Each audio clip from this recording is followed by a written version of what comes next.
наш первый персонаж — это Геночка. Всем привет, меня зовут Гена, и сегодня последний выпуск первого сезона «Плохо, все хорошо». І зараз я, може бути, Жіночка, так, Боже. я, може бути, зараз поступаю неетично, але кого калиша. З Геночком ми знайомі особисто. І коли я його перший раз побачила, і другий, і третій, і п'ятий, я думала, блін, який хороший молодий чоловік, такий він харизматичний, і він так файно жартує, і він Сейчас будем выяснять, что я употребляю.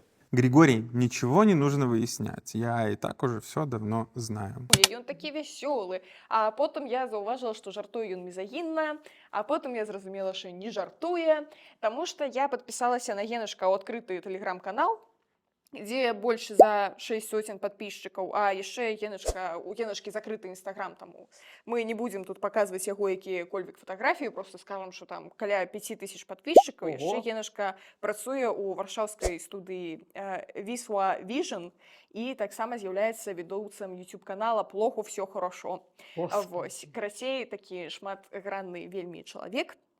І вось пост Геночки от 5 сакавіка.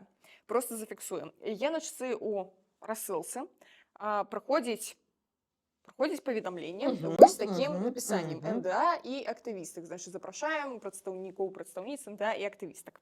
И Геночка не разумея, зачем это подчеркивание? Поясните мне тут за феминитив. Какая изначальная форма слова?